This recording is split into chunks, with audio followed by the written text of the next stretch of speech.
سمجھا کہ سرکار غوث اعظم رضی اللہ تعالیٰ عنہ کا ذکر کیا جائے، اور ان کی بے شمار کرامات ہیں۔ ان میں صرف ایک کرامت پر میں گفتگو کروں گا، اور بیچ میں ضمناً دیگر باتیں بھی آئیں گی۔ سرکار غوث اعظم رضی اللہ تعالیٰ عنہ کے پاس ایک عورت اپنا بچہ چھوڑنے آئی۔ اسی کرامت کو میری کوشش ہے میں آپ کو ایک کرامت سمجھا دوں تو میرے خیال سے ہمارا جمعہ جو ہے نا وہ اس کا مقصد پورا ہو جاتا ہے۔ آپ کے پاس ایک عورت آئی اپنا بچہ چھوڑنے، اس نے اپنا بچہ چھوڑا، اور اس نے مقصد یہ تھا کہ کھانا پینا نہیں ہوتا ہمارے ہاں، تو وہ آپ کے ہاں رہے گا تو کھانا پینا کھائے گا تو ذرا صحت مند اور تگڑا ہو جائے گا۔ اس نے اپنا بچہ چھوڑا آپ کے پاس اور واپس چلی گئی۔ اپنے بچے سے پھر ملنے آئی تو دیکھا وہ بچہ کمزور ہو چکا ہے۔ وہ پھر ملی تو اور کمزور، پھر ملی تو اور کمزور، پھر ملی تو اور کمزور۔ وہ بڑی پریشان ہوئی، اس نے کہا میں تو آئی تھی بھی لنگر پانی کھائے گا، بچہ ذرا تگڑا ہو جائے گا، یہ تو ماڑے سے ماڑا ہوتا جا رہا ہے۔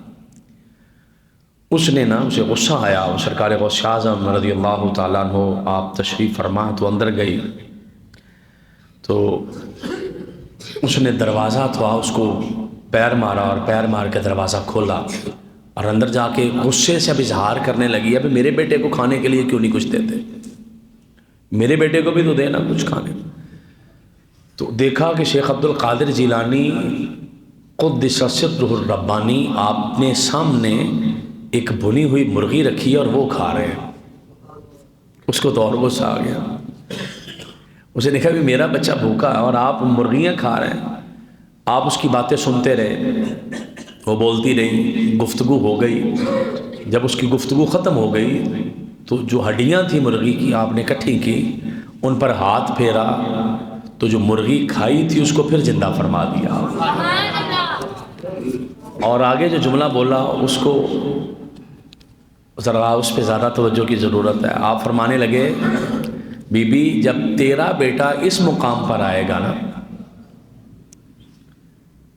یعنی کھانے کے بعد مرغی پھر زندہ کر لے، تیرا بیٹا جب اس مقام پر آئے گا تو پھر مرغیاں ہی کھائے گا۔ اس کی پہلے اپروچ اتنی ہو لینے دے، اس کو مجاہدہ اور کشت کاٹ لینے دے، اس کا تعلق خدا سے اتنا مضبوط ہو لینے دے کہ وہ اللہ پاک کی بارگاہ میں اتنا مقام اس کا ہو جائے، اتنے اس کا مرتبہ ہو جائے کہ اللہ پاک کی بارگاہ میں اتنا مقبول ہو جائے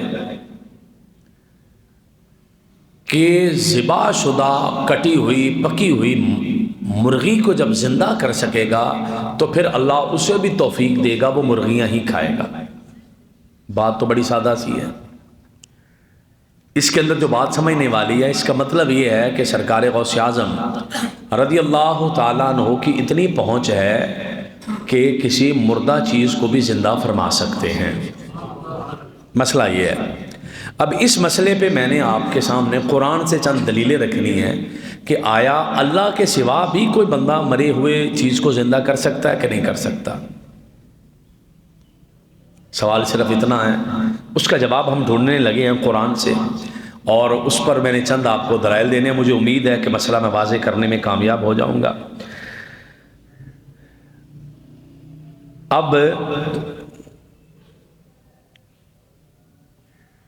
سورہ بقرہ ہے، پہلا سپارہ ہے، اس کے اندر سورہ بقرہ ہے، اور بقرہ کا مطلب گائے ہے۔ یہ سورت کس گائے کے نام پر ہے؟ کون سی گائے تھی؟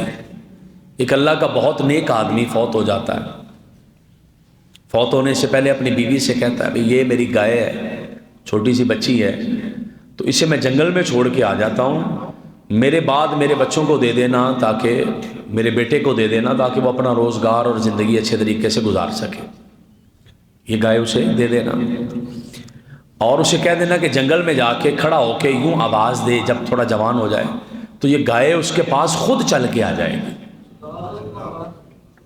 آواز دے گا تو گائے خود آ جائے گی۔ کیا کیا اس نے کہ جنگل میں گائے چھوڑی، خود وہ فوت ہو گیا، بچہ اس کا تھوڑا جوان ہوا، ماں اس کی کہنے لگی کہ بیٹا جا جنگل میں چلا جا، جا کے کھڑا ہو کے یوں آواز دینا، اے فلانے بندے کی گائے، اپنے باپ کا نام لے کے کہنا تو وہ گائے تیرے پاس آ جائے گی۔ جو گائے تیرے پاس آ جائے نا تو اس کے اوپر بیٹھنا نہیں ہے، اس کی آگے سے رسی پکڑ کے اسے لے آنا۔ یہ جنگل میں گیا، جا کے اس نے اپنے باپ کا نام لے کے آواز دیا فلانے بندے کی گائے، وہ گائے آ گئی۔ گائے لے کے گھر کی طرف چلا نا تو گائے پیچھے چل رہی ہے، وہ پیچھے سے آواز دے کے کہنے لگی ہے اللہ کے بندے، اتنا لمبا سفر ہے تو پیدل جا رہا ہے، تو میرے اوپر بیٹھ جا۔ تو اس نوجوان لڑکے نے جو آگے سے جواب دیا یہ کہنے لگا میری ماں نے مجھے منع کیا ہے، میں نے نہیں بیٹھنا۔ یہ ماں کا مقام سمجھے ساتھیاں، میری ماں نے مجھے روکا، میں نے نہیں بیٹھنا۔ یہ نہیں بیٹھا، گھر آ گیا۔ ماں کہنے لگی جا بیٹا اسے منڈی میں بیچا، لیکن بیچنے سے پہلے مجھ سے رابطہ لازمی کرنا، کو گاہک کتنے پیسے لگا رہا ہے، گاہک کیسا ہے، کیا مجھے لازمی بتانا۔ بازار چلا گیا، منڈی میں ایک گاہک آیا، اس نے کہا مجھے بیچتے ہو؟ کہا بیچتا ہوں۔ کتنے کی؟ کہا 100 درہم۔ اس نے کہا 100 درہم لے لے، لا دے گائے مجھے۔ کہنے لگا رکو ذرا نا، میں اپنی امی سے پوچھا ہوں بھی 100 درہم میں بیچ دوں کہ نہ بیچوں۔ وہ گاہک نے کہا بھی امی سے مشورہ کوئی نہیں کرنا، مجھ سے درہم چاہے 1000 لے لے،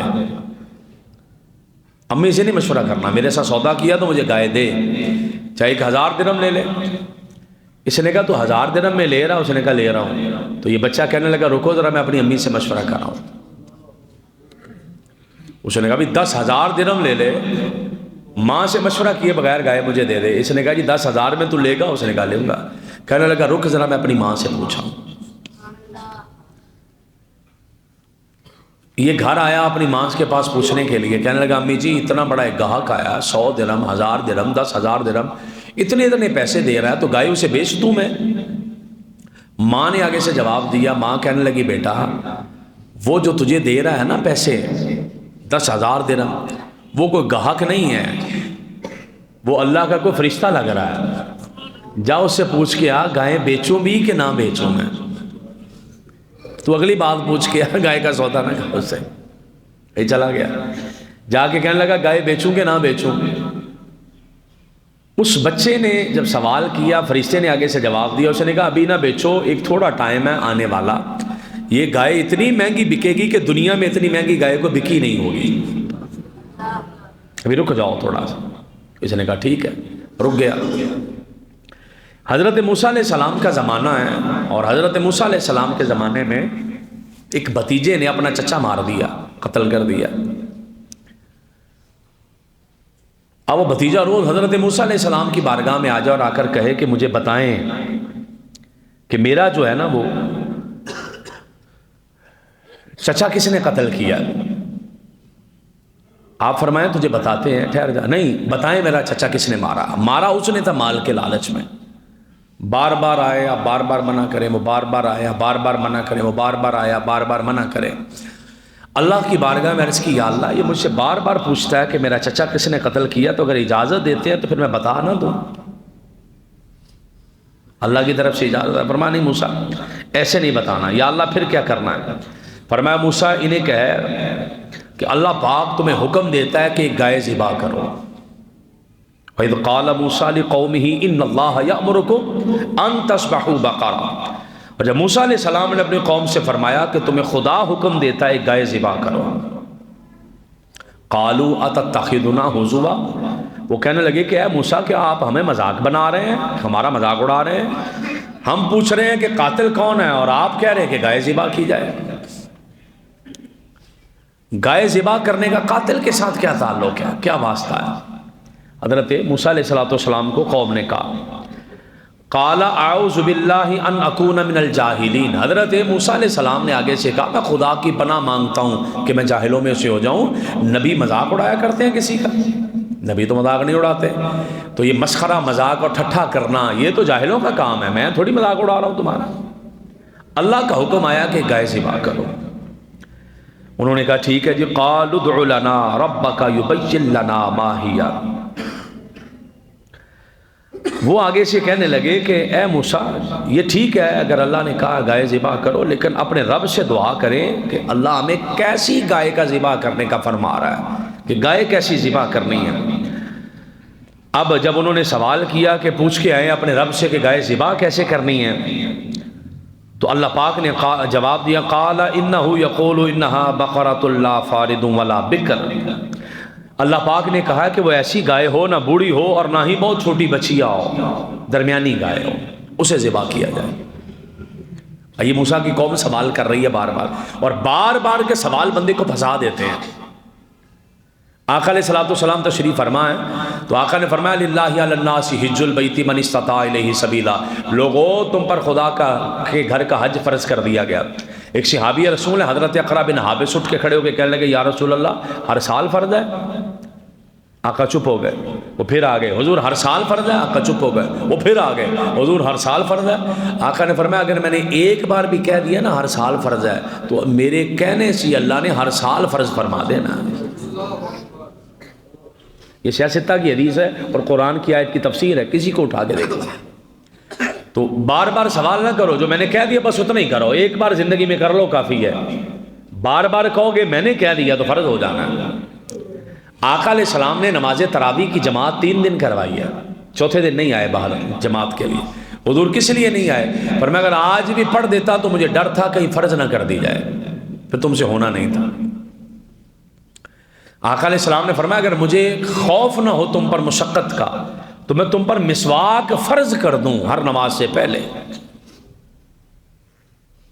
لیکن مجھے مشقت کا خوف ہے کہ میری قوم مشقت میں نہ پڑ جائے۔ اس کا مطلب ہے کہ کیا چیز فرض کرنی ہے کیا چیز فرض نہیں کرنی، یہ اختیار اللہ پاک نے اپنے مصطفیٰ کو بھی دے رکھا ہے۔ اب کیا چیز قانون بنانا ہے کیا چیز قانون نہیں بنانا، یہ اختیار اللہ نے اپنے حبیب کو بھی دے رکھا، آقا علیہ السلام کی ذات کو بھی دے رکھا۔ اچھا درمیانی گائے فَفَعَلُوا مَا تُؤْمَرُونَ، وہ کرو جس کا تمہیں حکم ملا، نہ بہت بوڑھی نہ بہت جوان، درمیانی گائے، بہت بچی بھی نہ ہو بہت بوڑھی بھی نہ ہو، درمیانی گائے کر دو۔ قَالُوا ادْعُ لَنَا رَبَّكَ يُبَيِّن لَنَا مَا لَوْنُهَا، وہ کہنے لگے موسیٰ ایسی تو بہت ساری گائیں ہیں جو بہت بوڑھی بھی نہیں ہیں بالکل بچیا بھی نہیں ہیں، درمیانی ہیں، کو رنگ پوچھ لو رنگ کیسا ہو، پہلے گائے کیسی ہو پھر رنگ کیسا ہو پھر یہ کیسا ہو، وہ سوال کر رہے ہیں۔ قال انه يقول انها بقرة صفراء فاقع لونها تسر الناظرين،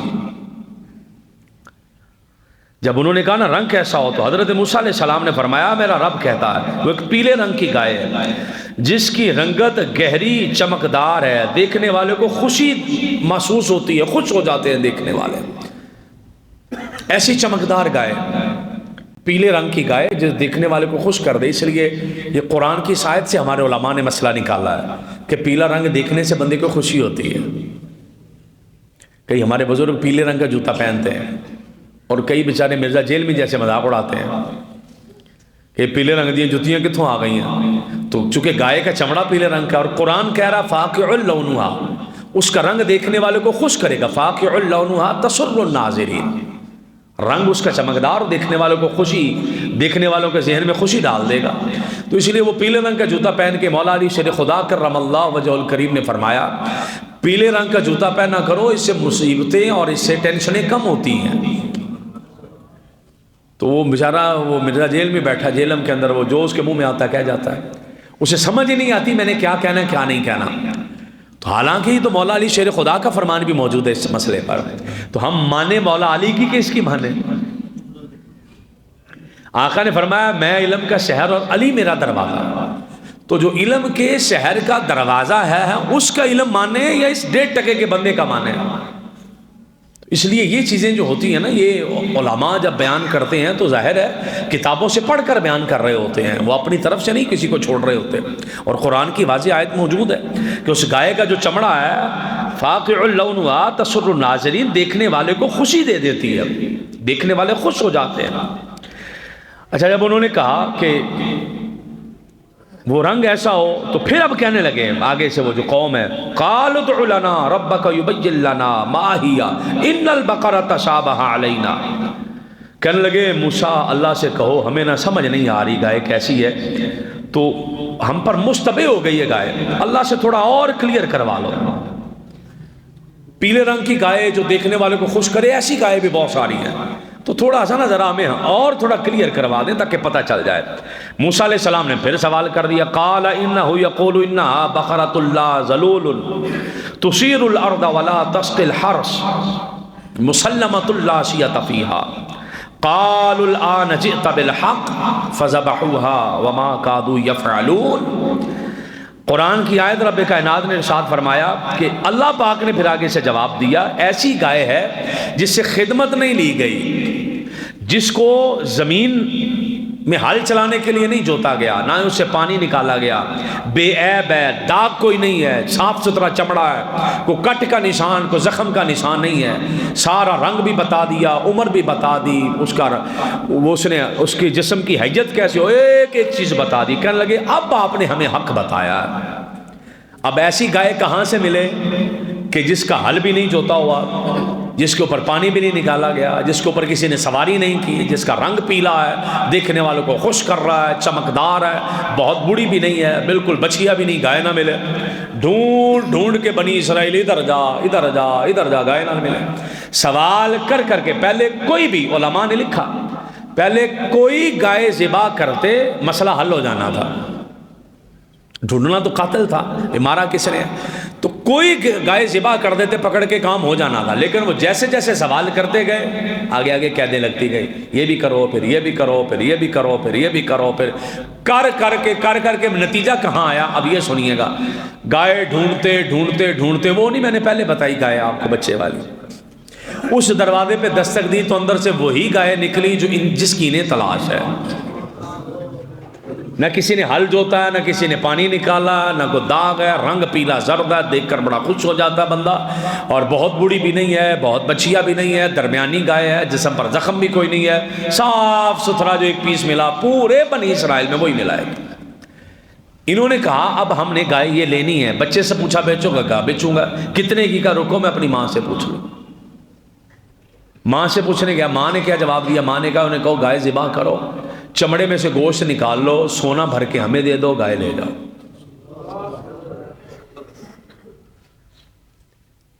کہاں وہ 100 درہم، 1000 درہم، 10,000 درہم،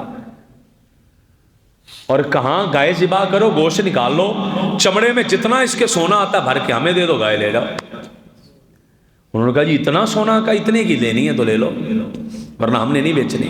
مجبور ہو گئے، موسیٰ علیہ السلام نے کہا کرنا پڑے گا۔ انہوں نے گائے لی، ذبح کیا، گوشت نکالا، بیچ میں سونا بھرا، سونا بھر کے وہ گائے دے دی واپس، سونا بھری ہوئی گائے۔ کائنات کی سب سے مہنگی گائے وہ بکی ہے جو ظاہری طور پر دیکھنے میں لگتا تھا کہ 10,000 درہم ریٹ لگ گیا، اتنا ریٹ تو گائے کا لگے گا ہی نہیں، کو دے گا ہی نہیں اتنے پیسے، لیکن وہ بچہ اپنی ماں کی بات پر پکا رہا، اپنی ماں کی اطاعت پر پکا رہا۔ جب ماں کی بات پر پکا رہا، روایتوں میں تفاسیر میں لکھا ہے اتنی مہنگی گائے نہ کبھی پہلے بکی ہے نہ ہی کبھی بعد میں بکنی ہے۔ گائے لے لی، یا اللہ کرنا کیا، گوشت نکال لیا۔ اب ذرا توجہ فرمائیے گا، اللہ پاک نے فرمایا انہوں نے جب یہ سارا کچھ کرنے کے بعد فذبحوها، ذبح کیا، وما كادوا يفعلون، انہیں کرنا نہیں سی، مجبوری نو کیتا، کرنا نہیں تھا، انہوں نے کیا مجبوری کو۔ اچھا جی وہ مجبوری کو کر دیا، اب انہوں نے کیا کیا؟ اللہ پاک نے فرمایا تم نے بندہ تمہارا قتل ہو گیا، یا اللہ ہو گیا قتل، فرمایا طریقہ کار یہ ہے کہ اس کا تھوڑا سا گوشت لے لو، کہاں سے؟ تفاسیر میں لکھا اس کی دم کا گوشت، پوچھل کا گوشت لے لو، یا اللہ کرنا کیا؟ فرمایا اضربوہ ببعضھا، اس کا تھوڑا سا گوشت لے کے اس میت کو مارو۔ وہ بار بار بھتیجا آ کے پوچھ رہا تھا کہ میرے چچا کو کس نے مارا، میرے چچا کو کس نے مارا، میرے چچا کو کس نے مارا، بار بار آ رہا۔ اللہ نے فرمایا اس کا تھوڑا سا گوشت جو ہے نا مارو اس کو، میت کو، اس کی دم کا گوشت لیا، اس کی پوچھل کا گوشت لیا، لے کر اس میت کو مارا۔ اس گوشت کے مارنے کی دیر ہے، وہ جو میت مری ہوئی تھی اٹھ کے بیٹھ گئی ہے۔ اس گوشت کے مارنے سے میت اٹھ کے بیٹھ گئی ہے۔ جب کذالک یحیی اللہ الموتى، اللہ نے فرمایا انہوں نے تھوڑا گوشت مارا، میں نے میت کو زندہ کر دیا۔ یعنی اس گوشت کے اگر اللہ نے اونجی زندہ کرنا ہے تو بغیر گوشت مارے بھی کر ہی سکتا، لیکن اللہ کے ہاں منظور یہ نہیں ہے۔ اللہ نے فرمایا کرنا میں نہیں ہے زندہ، لیکن گوشت اس کا مارنا پڑے گا تمہیں، اس گائے کا۔ یا اللہ کس لیے؟ اب مسئلہ سمجھنا ہے۔ یا اللہ کس لیے؟ فرمایا اس لیے اس کو مارنا ہے کہ نیک بندے کی گائے ہے۔ مسئلہ سمجھے ذرا، نیک بندے کی گائے ہے، نیک بندے کی گائے کے دم کا گوشت بنی اسرائیل نے اپنی میت کو مارا، اس بندے کو مارا جو قتل ہو گیا تھا۔ اللہ پاک نے اس دم کے گوشت کے صدقے اس میت کو زندہ کر دیا۔ اس کا مطلب ہے کہ اگر نیک بندے کی گائے کے دم کے گوشت کے صدقے سے رب میتیں زندہ کر سکتا ہے تو ماننا پڑے گا وہ بنی اسرائیل کے نیک تھے، غوث پاک امت مصطفیٰ کے نیک ہیں۔ مسئلہ سمجھ آیا جی؟ آپ کو میں ایک تمہید باندھ کے لایا ہوں کہ قرآن کہہ رہا ہے، قرآن کہہ رہا ہے نا کہ اللہ کے علاوہ، ذات خدا کے علاوہ بھی اللہ کی عطا سے، جملہ بڑا میں ناپ تول کے بول رہا ہوں، یعنی اس پر اعتراض نہیں بن سکے گا، اللہ کے علاوہ بھی اللہ کی عطا سے کچھ ہستیاں مردے زندہ کر سکتی ہیں، لیکن اللہ کی عطا لازمی ہے، اللہ کا فضل لازمی ہے۔ اللہ کی فضل کے بغیر تو اگلا سانس نہیں آئے نا، وہ دوڑ گیا، اللہ کے فضل کے بغیر آئے گا ہی نہیں۔ لیکن اگر کوئی کہے نہیں یہ ہو نہیں سکتا تو پھر یہ کیا ہوا ہے؟ اگر کوئی کہے کہ یہ ہو نہیں سکتا پھر یہ کیا ہوا ہے؟ اور میں بڑی جلدی، یہ میں نے آپ کو ایک بات سنا دی ہے، اب میں پارہ نمبر 15 میں جانا چاہ رہا ہوں، اور میں نے قرآن پڑھا پہلے بھی اور اب بھی قرآن پڑھ رہا ہوں۔ پارہ نمبر 15 کے بالکل اینڈ میں آ جائیں، اور قرآن ہے، اس کو پڑھیں کہ جب حضرت موسیٰ علیہ السلام نے وَإِذْ قَالَ مُوسَىٰ لِفَتَاهُ لَا أَبْرَحُ حَتَّىٰ أَبْلُغَ مَجْمَعَ الْبَحْرَيْنِ أَوْ أَمْضِيَ حُقُبًا، موسیٰ علیہ السلام نے کہا، یہ قرآن ہے، پارہ نمبر 15 کا آخری صفحہ پڑھ رہا ہوں میں۔ موسیٰ علیہ السلام ایک دن خطاب کر کے آ رہے ہیں، صحیح بخاری کی حدیث ہے، بعض وقت نصیحت اور تبلیغ کرنے کے بعد واپس تشریف لا رہے ہیں، تو کسی نے پوچھا موسیٰ بتائیے گا سب سے بڑا عالم کون ہے؟ موسیٰ علیہ السلام نے فرمایا میں، کہ سب سے بڑے عالم بھی وہی تھے کہ میں ہوں۔ جب کہا نا سب سے بڑا عالم میں، اللہ نے فرمایا موسیٰ یوں نہیں کہنا تھا، ہیں آپ ہی سب سے بڑے عالم، اللہ کے کلیم ہے اس ٹائم پہ، تو سب سے بڑے عالم آپ ہی ہیں، لیکن کہنا یوں نہیں ہے، یہ بات یوں نہیں کرنی۔ یا اللہ پھر فرمایا موسیٰ آپ چلو ایک ایسی جگہ بندے سے ملاتا ہوں جس کے پاس ایک علم کا ایسا سمندر ہے جو آپ کے پاس نہیں ہے، اور آپ کے پاس علم کا ایسا سمندر ہے جو اس کے پاس نہیں ہے۔ اب چلے موسیٰ علیہ السلام چلے، یا اللہ اس کی نشانی کیا؟ اللہ نے فرمایا یہ نشانی ہے۔ یا اللہ ملے گا کہاں؟ فرمایا جہاں دو دریا مل رہے ہیں، ہم دو دریا کٹھے ہوتے ہیں وہاں چلے جاؤ۔ موسیٰ علیہ السلام، قرآن ہے پارہ نمبر 15 کا اینڈ پڑھ رہا ہوں، موسیٰ علیہ السلام نے نوجوان سے کہا، نوجوان حضرت یوشع بن نون ہے، اللہ کے نبی ہیں وہ بھی، حضرت یوشع بن نون نے اس سے کہا میں چلتا رہوں گا یہاں تک کہ میں دو سمندروں کے ملنے کی جگہ پر پہنچ جاؤں۔ حضرت یوشع بن نون کو ساتھ لیا، اور انہوں نے ایک ٹفن لیا، توشہ دان لیا، روٹی باندھنے کے لیے، روٹی ساتھ لے جانے کے لیے، جس کے اندر انہوں نے روٹیاں رکھی اور ایک مچھلی کاٹ کے بھون کے پکا کے مچھلی کا گوشت اور سالن رکھا، بولی اور چل پڑے۔ کہاں جانا جی؟ کہ وہاں جانا ہے کہ جہاں پر اللہ پاک نے مجھے بتایا کہ اس مقام پر پہنچنا ہے۔ موسیٰ علیہ السلام چلے، موسیٰ علیہ السلام چلے، راستے میں تھک گئے، ایک چٹان آ گئی، ٹیک لگا کے آپ نے آرام کیا، اور جب آپ نے آرام کیا، آنکھ کھلی، آپ چلے، آگے نکلے تو جا کر اپنے وہ ساتھ والے جوان سے، یعنی حضرت یوشع بن نون سے کہا کہ اے یوشع بن نون وہ ناشتہ لاؤ، لقد لقینا من سفرنا ھذا نصبا، اس سفر نے تو ہمیں تھکا دیا ہے، ہم تو تھک گئے ہیں سفر میں، تو موسیٰ ناشتہ لاؤ ہمارے لیے، اے یوشع بن نون ناشتہ لاؤ ہمارے لیے۔ حضرت یوشع بن نون کہنے لگے حضور ناشتہ میں نے کہاں سے لانا، مجھے تو بتانا یاد نہیں رہا، کیا ہوا؟ کہنے لگے فلما بلغا مجمع بینہما نسیا حوتہما فاتخذ سبیلہ فی البحر سربا فلما جاوزا قال لفتاہ آتنا غداءنا لقد لقینا من سفرنا ھذا نصبا قال ارأیت اذ ابینا الی الصخرۃ فانی نسیت الحوت۔ کہنے لگے جب ہم نے وہ ٹیک نہیں لگائی تھی چٹان سے تو میں بتانا بھول گیا، فإنی نسیت الحوت، وہ مچھلی میرے ذہن سے نکل گئی اور میرے ذہن سے شیطان نے مچھلی نکالی ہے، یہ قرآن کے لفظ ہیں، وما انسانیہ الا الشیطان، میرے ذہن سے شیطان نے وہ بات نکالی مچھلی والی۔ آپ نے فرمایا ہوا کیا؟ اس نے کہا جی وہ مچھلی وہاں زندہ ہوئی ہے اس چٹان کے پاس، وہ زندہ ہو کے اس نے دریا میں ماری ہے چھلانگ، اور کیا کیا؟ واتخذ سبیلہ فی البحر عجبا، اس نے بڑا عجیب راستہ بنا لیا دریا کے اندر۔ کتنا عجیب؟ اتنا عجیب کہ مچھلی جہاں سے گزرتی ہے پانی واپس جڑتا نہیں ہے، وہاں سرنگ بنتی جا رہی ہے، راستہ چھوڑتی جا رہا ہے پانی، اور یہ اندر سے سرنگ بناتی جا رہی مچھلی۔ وہ مچھلی تو ایسے گزر گئی۔ ہم نے کہا اچھا مچھلی ایسے گزر گئی؟ ہاں جی ایسے گزر گئی۔ اب سنیے گا ذرا، آپ نے کہا بھول کیسے گئے؟ وَمَا أَنسَانِيهُ إِلَّا الشَّيْطَانُ أَنْ أَذْكُرَ، میں خود نہیں بھولا، مجھے شیطان نے بلایا۔ اب اس جملے پہ زیادہ توجہ دینی ہے، مجھے شیطان نے بلایا۔ حضرت موسیٰ علیہ السلام نے فرمایا تمہیں شیطان نے بلا دیا؟ بلا دیا۔ کہا قال ذالک ما کنا نبغی، حضرت موسیٰ نے فرمایا یہ تو وہی جگہ سی جتھے اسی جانا سی، جہاں وہ مچھلی زندہ ہوئی ہے، کٹی ہوئی بھنی ہوئی پکی ہوئی مچھلی زندہ ہو گئی ہے، ہم نے تو جانا وہاں تھا۔ فارتد علی آثارہما قصصا، الٹے پاؤں لوٹے، جن قدموں پر گئے تھے انہیں پر واپس آ گئے، انہیں قدموں پر نشانوں پر واپس چلتے چلتے آ گئے اسی جگہ پر۔ اب وہاں پر آ گئے ہیں واپس۔ اب علماء نے یہاں پر لکھا جو مسئلہ میں نے آپ کو سمجھانا ہے، بلکہ قرآن پاک کی ایک آیت کا اور ترجمہ کر لیں پھر مسئلہ سمجھا دیتا ہوں آپ کو۔ فَوَجَدَ عَبْدًا مِّنْ عِبَادِنَا آتَيْنَاهُ رَحْمَةً مِّنْ عِنْدِنَا وَعَلَّمْنَاهُ مِن لَّدُنَّا عِلْمًا۔ حضرت موسیٰ اور حضرت یوشع بن نون علیہ السلام آپ دونوں واپس آئے۔ جب دونوں واپس آئے اللہ پاک نے یہاں پر اپنے ایک بندے سے ملانا ہے۔ جب پہنچے تو ایک بندے نے اپنے اوپر سفید رنگ کا کپڑا لیا ہے، اس جملے کو سمجھیے گا، سفید رنگ کا کپڑا لے کے وہ بندہ یوں لیٹا، اور حضرت موسیٰ علیہ السلام اس بندے کے پاس جاتے ہیں اور اپنا وہ کپڑا نہیں چہرے سے ہٹاتا، نیچے لیٹے لیٹے کہہ رہا ہے اے موسیٰ بن عمران، اے بنی اسرائیل کے نبی آ گئے ہو؟ کہاں میں آ گئے ہوں؟ تو حضرت موسیٰ اس سے کہنے لگے اس بندے سے آپ کو میرا نام کس نے بتایا؟ تو وہ نیچے لیٹا ہوا بندہ کہنے لگا مجھے تو یہ بھی پتا ہے آپ آئے کس مقصد کے لیے ہیں۔ اللہ کا علم کے مقابلے میں کسی کا کوئی علم نہیں ہے۔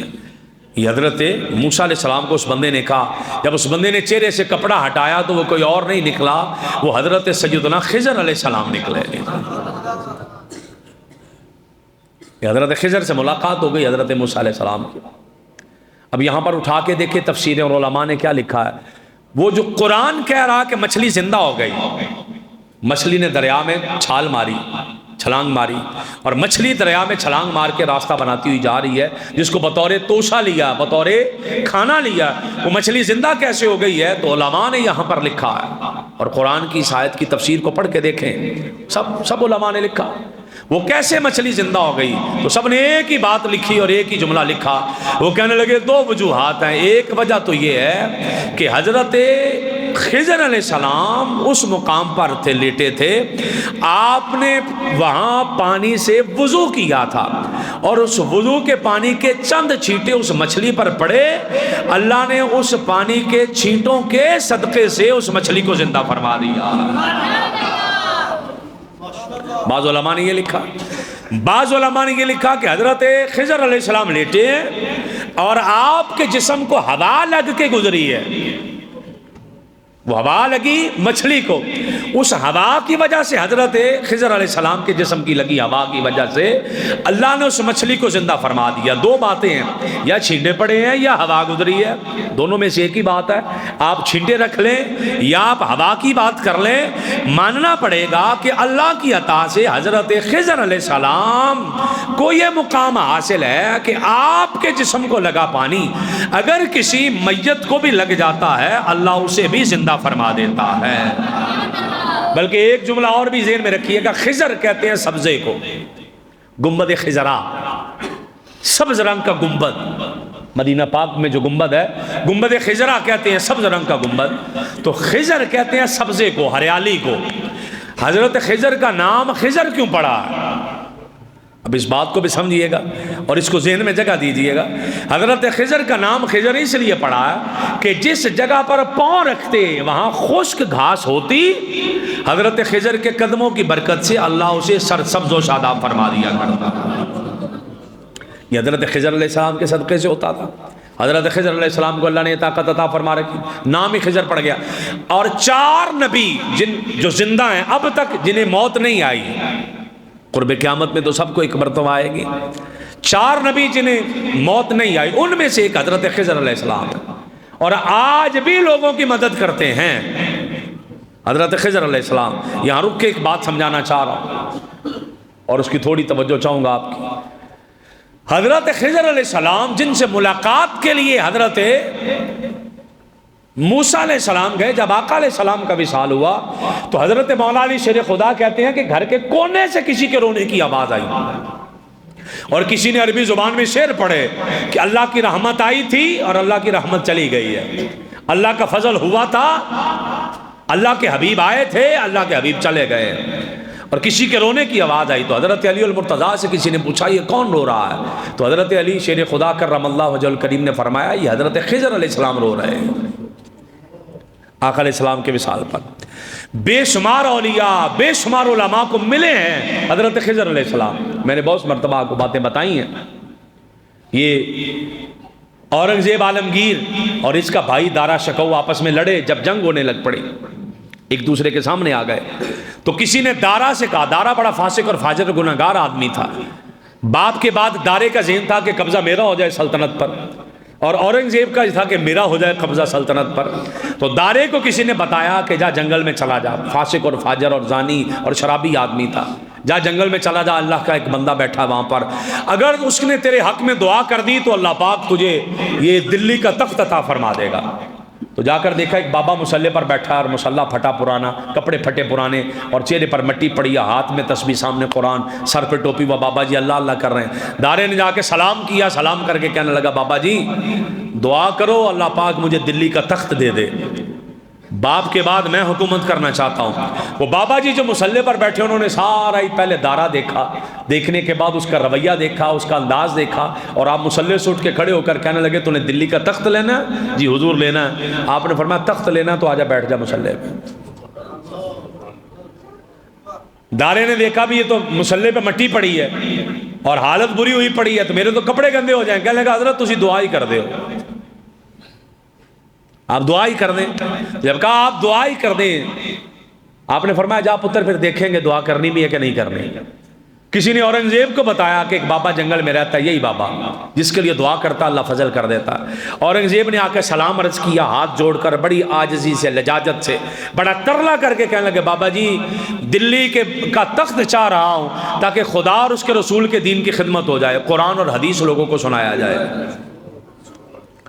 بابا جی سمجھ گئے کہ اندر کچھ ہے, اندر کرنٹ ہے اس کے, بس ذرا تار سیدھا کرنے کی ضرورت ہے.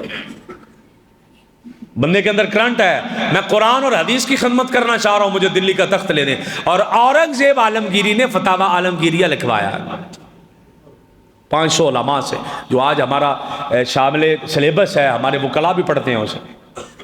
فتاوی عالمگیری کا کچھ حصہ وکلاء کو بھی پڑھایا جاتا, بتایا جاتا ہے, اسلامک لا ہے. تو اورنگزیب عالمگیر نے لکھوایا 500 علماء کو بٹھا کر. یہ بادشاہ یوں کیا کرتے تھے, علماء نے ویک کے کچیزیاں نہیں سی چڑھا دے. 500 علماء دربار میں, اور وہ لکھ رہے ہیں فتاوی عالمگیری لکھا انہوں نے.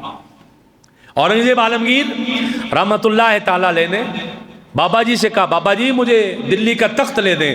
تو آپ نے اورنگزیب عالمگیر کے جملے, انداز اور اس کا سارا ادب کا طریقہ کار دیکھا, تو مسلح سے اٹھ کے بابا جی کھڑے ہو کے کہنے لگے دلی کا تخت لینا, جی لینا. فرمانے لگے دلی کا تخت لینا تو آجا بیٹھ جا مسلح پہ.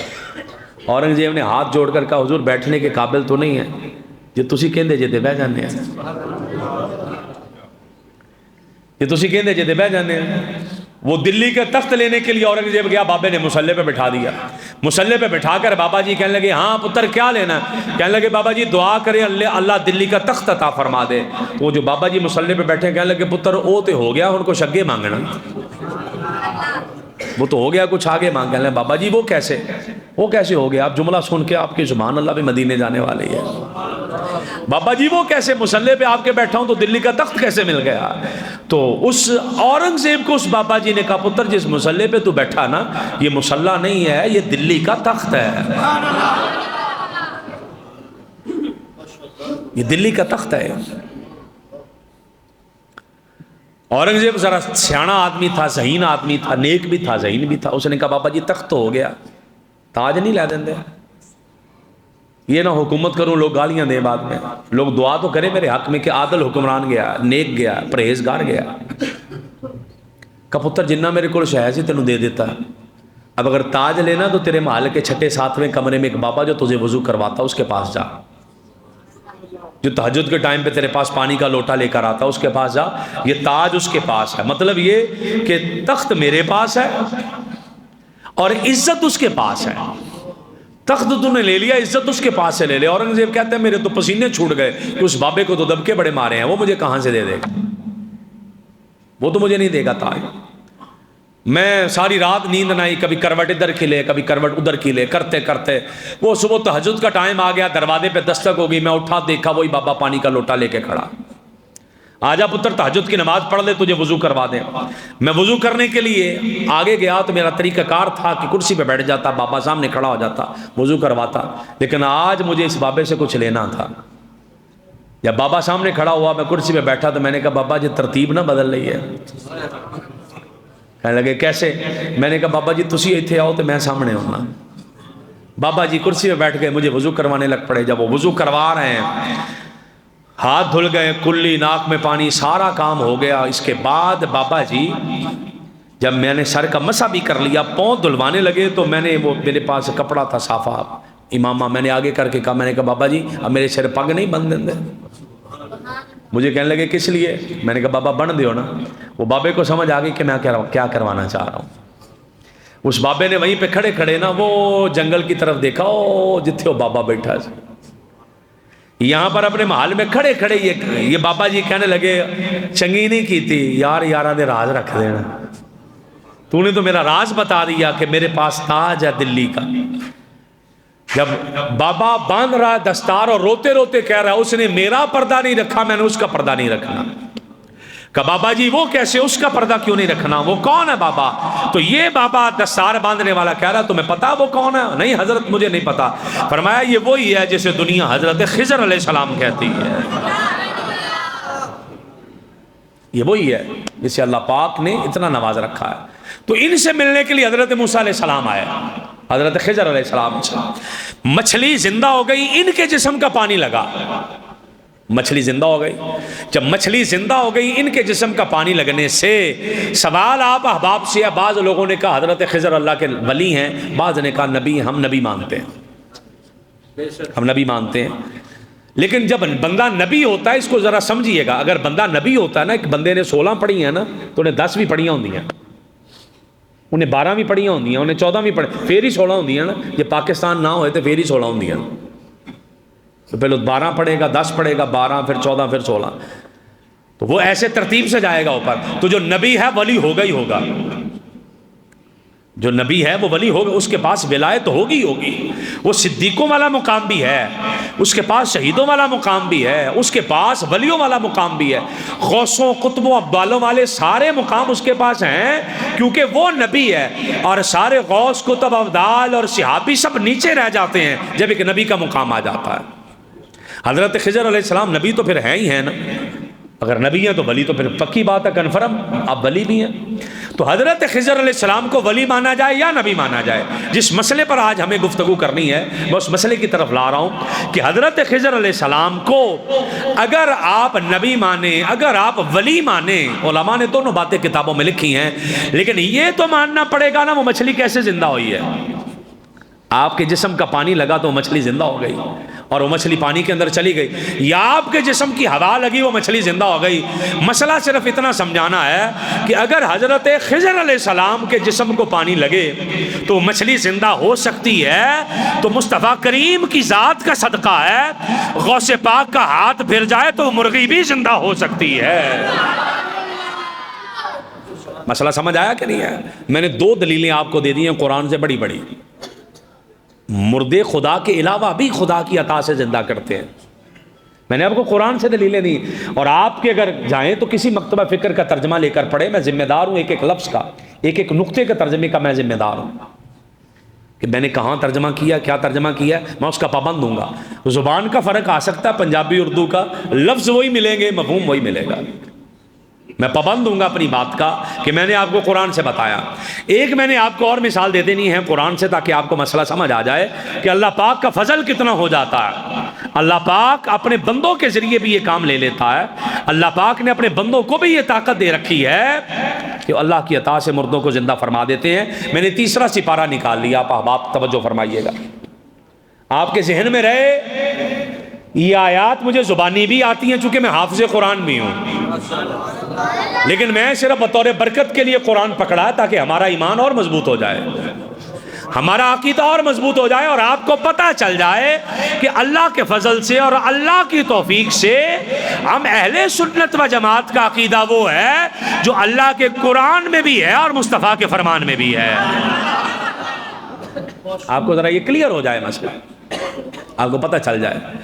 رب کائنات کا فرمان موجود ہے حضرت ابراہیم علیہ السلام اللہ کی بارگاہ میں کہتے ہیں وَإِذْ قَالَ إِبْرَاهِيمُ رَبِّ أَرِنِي كَيْفَ تُحْيِي الْمَوْتَى۔ حضرت ابراہیم علیہ السلام نے اللہ کی بارگاہ میں عرض کی، یا اللہ مجھے دکھا تو صحیح تو مردے کیسے زندہ کرتا ہے۔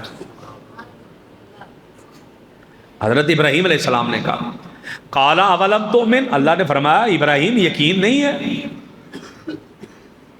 اللہ کے خلیل ہو، یقین نہیں کہ مردے کیسے زندہ کرتا ہوں۔ قال بلا، حضرت ابراہیم کہنے لگے مالک مجھے یقین ہے، اگر خلیل اللہ کو بھی یقین نہیں تو پھر کس کو یقین ہوگا، یقین ہے، لیکن مولا ولکن لیطمئن قلبی، لیکن میں چاہتا ہوں میرا ذرا دل اور مطمئن ہو جائے، مجھے دکھا دے، یقین ہے لیکن تھوڑا سا مجھے اور اطمینان دے دے، اور میرے یقین میں پہلے بھی پختگی ہے اور پختگی عطا فرما دے۔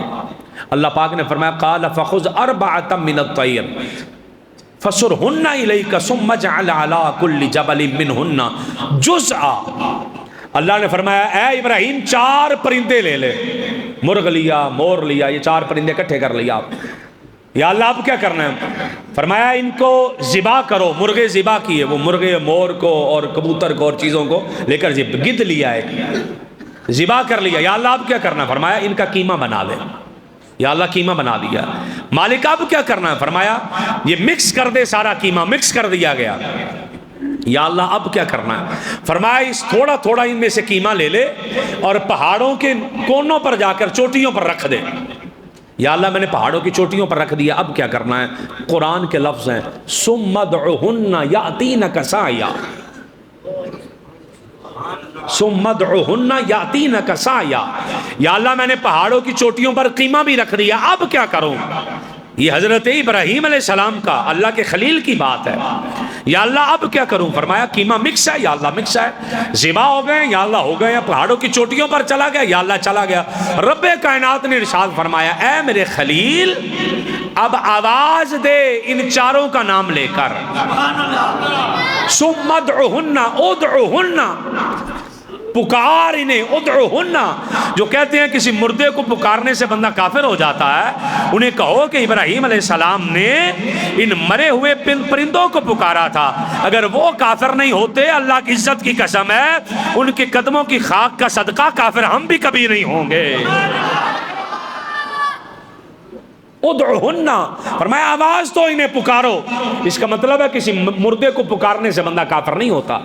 ایتھے میری گل ذرا سمجھو، کہندے جڑا ایتھے بھکھا لاہور بھی بھکھا، جڑا ایتھے کافر ہو پیچھے بھی کافر سی، جو یہاں مشرک ہے وہ پچھلی امت میں بھی مشرک ہے۔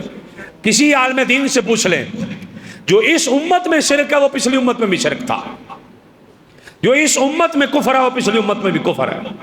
کفر اور شرک میں فرق نہیں پڑا، توحید کفر اور شرک کے ضابطے ہر امت میں ایک ہے، اس میں فرق کوئی نہیں آیا۔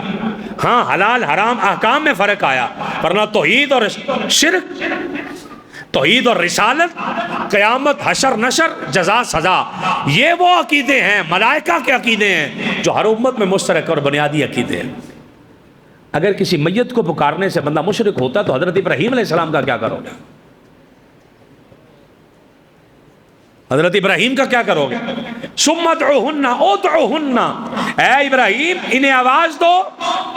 ادعوہن میں اس لیے پڑھ رہا ہوں ثم کا لفظ ہٹا کے، ادعو امر کا صیغہ بن جائے گا نا، اس پہ ضمہ لگے گی حمزہ پہ۔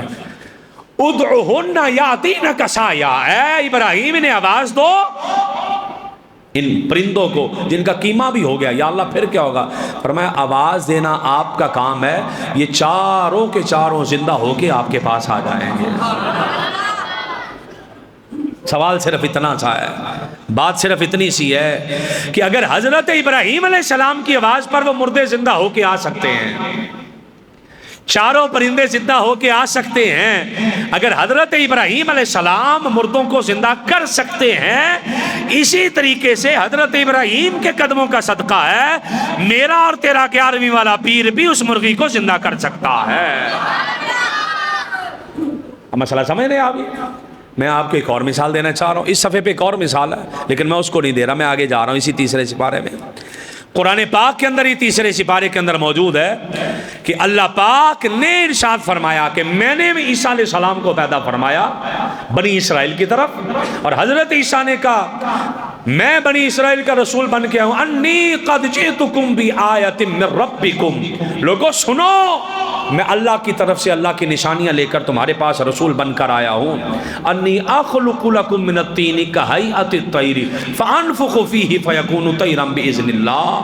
حضرت عیسیٰ علیہ السلام نے کہا لوگوں سنو میں مٹی کا پرندہ بنا کے اس کے اندر پھونک مارتا ہوں، اللہ کے حکم سے وہ اڑنا شروع کر دیتا ہے۔ بات صرف سمجھنے کی ہے، یہ کوئی اور زندہ کر ہی نہیں سکتا تو حضرت عیسیٰ کیسے کر گئے؟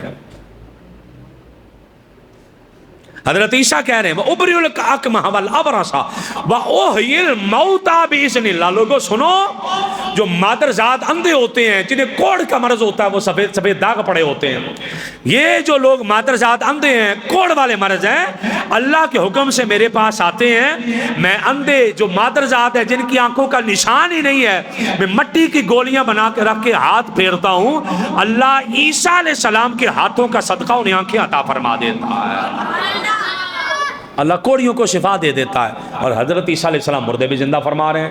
اگر حضرت عیسیٰ علیہ السلام مردے خدا کے حکم سے، اسی یہ نہیں کہندے بھی غوث پاک آپ مردے زندہ کر دیں، ہاں اللہ کی عطا سے، اللہ کی عطا کے بغیر کوئی نہیں۔ اب کوئی بندہ کہے یہ ہو ہی نہیں سکتا، یہ سب جال سازی ہے، یہ سب جھوٹ ہے، تو ان کا کیا کریں گے ان آیات کا؟ یہ تو اللہ کے حکم سے ہو رہا ہے نا۔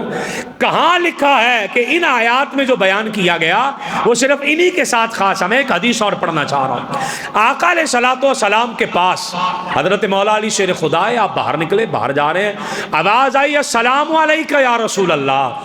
آقا نے فرمایا علی تمہیں پتہ یہ آواز کہاں سے؟ حضور نہیں فرمایا وہ پہاڑ دیکھ رہے ہو؟ حضور دیکھ رہا ہوں۔ فرمایا اس کی چوٹی پر ایک پتھر ہے؟ حضور نظر آ رہا ہے۔ فرمایا یہ پتھر نے مجھے سلام بھیجا ہے۔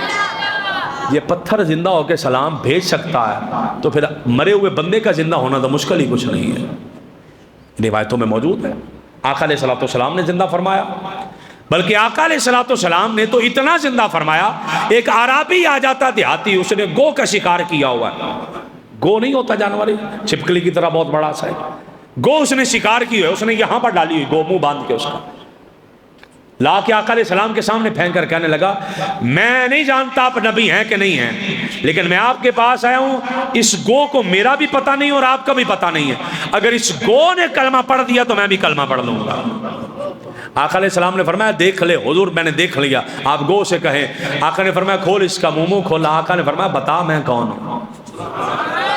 اس گون سے پوچھا، اس گو نے تڑپ کے کہا اشہد ان لا الہ الا اللہ واشہد ان محمدًا عبدہ ورسولہ وانت خاتم النبیین۔ یا رسول اللہ میں گواہی دیتی ہوں اللہ کے سوا معبود کوئی نہیں، اور آپ اللہ کے رسول ہیں، اور سب سے پہلے بھی آپ ہیں اور سب سے آخری بھی آپ ہی ہیں۔ جو پتھروں کو زندہ کر کے کلمہ پڑھا دے، جو گو سے کلمے پڑھا دے، مردے زندہ کرنا تو مسئلہ ہی کوئی نہیں ہے۔ اور بڑی مشہور حدیث میں نے سینکڑوں بار سنائی، 20ویں بار سنائی آپ کو، آقا علیہ السلام کی بارگاہ میں گفتگو سمیٹ رہا ہوں۔ سرکار غوث اعظم کی جو اس بات کو ہم ثابت کرنے کے لیے میں نے آپ کو 4 جگہ سے قرآن کے حوالے دیے، اور مکمل میرے پاس اور حوالہ جات بھی ہیں قرآن سے، میرے پاس اور حوالہ جات بھی ہیں قرآن سے، لیکن مجھے گفتگو کو سمیٹنا ہے آقا علیہ السلام کی بارگاہ میں۔ ایک دیہاتی نے آ کر عرض کی یا رسول اللہ صلی اللہ تعالیٰ علیہ وآلہ وسلم آپ اللہ کے نبی ہیں؟ فرمایا میں ہوں اللہ کا نبی۔ اس نے کہا میری بیٹی فوت ہو گئی ہے، اگر آپ نبی ہیں تو آئیں میری بیٹی کو زندہ کریں، میں آپ کا کلمہ پڑھ لوں گا۔ آقا نے فرمایا کتنی عمر؟ حضور 6-7 سال کی بچی ہے۔ آقا علیہ السلام اس کے ساتھ چلے گئے، جنگل میں اس کی بچی کی قبر ہے، آقا اس کی قبر پہ کھڑے ہوئے، قبر پہ کھڑے ہو کے آقا نے فرمایا قومی باذن رسول اللہ، بیٹا اٹھ، تجھے مصطفیٰ اٹھانے کے لیے خود آئے ہیں، تجھے حضور اٹھانے کے لیے آئے ہیں، بیٹا اٹھ جا۔ حضرت امام بیہقی نے لکھا اور دیگر بے شمار ائمہ نے لکھا، آقا علیہ السلام اس کی قبر پر کھڑے ہو کر فرمایا بیٹا اٹھ، تجھے حضور اٹھانے آئے ہیں۔ وہ بچی جو چھوٹی سی بچی ہے قبر میں چلی گئی ہے، وہ قبر سے زندہ ہو کے باہر آتی ہے اور سب سے پہلی صدا بلند کرتی ہے لبیک یا رسول اللہ صلی اللہ تعالیٰ علیہ وآلہ وسلم۔ اس نے آ کر نعرہ مار کر بتا دیا کہ یا رسول اللہ، صرف اس دنیا میں ہی آپ کی حکومت نہیں ہے، قبر میں بھی چلے جائیں تو وہاں پر بھی نام مصطفیٰ ہی چل رہا ہے، حشر میں چلے جائیں وہاں پر بھی نام مصطفیٰ ہی چل رہا ہے۔ حضور اس دنیا میں بھی آپ کی حکومت ہے اور عالم برزخ میں بھی جس کی حکومت ہے اس کا نام محمد مصطفیٰ ہے۔ تو میرے بھائی یہ تو مسئلہ ہی کوئی نہیں، اللہ نے عطا کر رکھا ہے۔ میں اینڈ کر رہا ہوں بات کا، اور بالکل موت اللہ دیتا ہے، اس پہ کسی فرقے کا کوئی اختلاف نہیں ہے، سارے فرقے مانتے ہیں، قرآن کہتا ہے۔ اب دیر ہو جائے گی ورنہ میں گفتگو میں نے بند کرنی ہے۔ قُلْ يَتَوَفَّاكُمْ مَلَكُ الْمَوْتِ الَّذِي وُكِّلَ بِكُمْ، فرمایا نبی نے کہہ دو تمہیں موت کا فرشتہ دیتا ہے، تمہیں موت کا، یہ قرآن ہے، تمہیں موت کا فرشتہ دیتا ہے، جو ملک الموت ہے تمہیں وہ موت دیتے ہیں۔ یا اللہ موت تو نہیں دیتا، جواب آیا اللہ ہی دیتا، تو پھر یا اللہ یہ کیوں کہا کہ موت کا فرشتہ دیتا ہے؟ جواب آیا خزانے سارے میرے ہیں، میں نے بانٹنے کے لیے آگے بندے رکھے ہیں۔ یہی مسئلہ سمجھا رہے ہیں کہ زندگی اور موت خزانے رب کے ہی ہیں، پر جس کے صدقے تقسیم ہونے ہیں اس کا نام محمد مصطفیٰ ہے، اور 11ویں والا پیر کا صدقہ ہے۔ اس لیے اس مسئلے کو نوجوان بچے ہوتے ہیں عمومی طور پہ گمراہ ہو جاتے ہیں، بس اوقات کسی کا کلپ سنا ادھر سے ادھر سے اور وہ ڈسمس ہو گیا عقیدہ۔ آپ کا عقیدہ بڑا مضبوط ہے، ثابت قدم رہیے گا۔ اللہ پاک ہم سب کو عمل کی توفیق